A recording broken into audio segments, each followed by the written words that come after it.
Second, તમિલનાડુમાં વિજયની party હાલમાં તમે 50 સીટો અને આ AIADMK મુખ્ય વિપક્ષી પાર્ટી જે છે એને પણ પછાડી રહ્યું છે. આપણે ગુજરાતમાં જેમ આમ આદમી પાર્ટી જે થઈ રહી છે એ જ અહીંયા તમિલનાડુની અંદર થઈ રહ્યું છે. મુખ્ય વિપક્ષી જે પાર્ટી છે એને અહીંયા સફાયો થઈ રહ્યો છે. ઓકે ઠાકર સાહેબ ફટાફટ.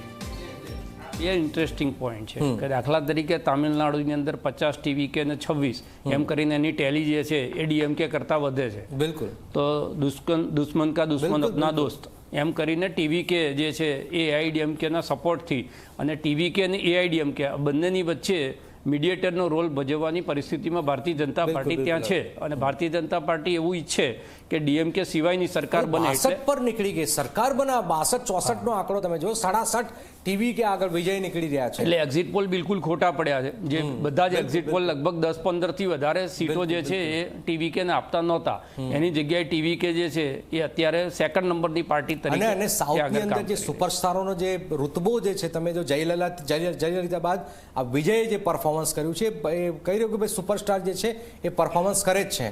એટલે તમે પશ્ચિમ બંગાળ અને DMK તામિલનાડુ આ બંનેનું પોલિટિકલ DNA જુઓ ને તો આખા દેશની અંદર તમે જે રીતે વિશ્લેષણ કરો એ રીતે આ રાજ્યોની અંદર વિશ્લેષણ થતું નથી. કારણ કે ત્યાં વ્યક્તિઓ જે છે એ પાર્ટીઓ કરતા મોટા હોય છે અને ત્યાં આગળ જે ફિલ્મ ઇન્ડસ્ટ્રીમાંથી આવેલા લોકો જે સુપરસ્ટાર્સ હોય એમની પ્રત્યેનો ક્રેઝ જે છે એ પણ લોકોનો જુદો હોય છે. એટલે ઘણી વખત આ એક્ઝિટ પોલ ખોટા પડવાના કારણો એ પણ છે કે જે વ્યક્તિગત જે ક્રેઝ છે એ વોટમાં ફરશે કે નહીં ફરે એનું બહુ અનુમાન લાગતું નથી. પણ પશ્ચિમ બંગાળ જે છે એના ઉપર આખા દેશની નજર એટલા માટે છે કે એક એવો રાજ્ય કે જ્યાં અંદર કાં તો ડાબેરીઓએ 34 વર્ષ રાજ કર્યું ને ડાબેરીઓના ગયા પછી 15 વર્ષ TMCએ રાજ કર્યું.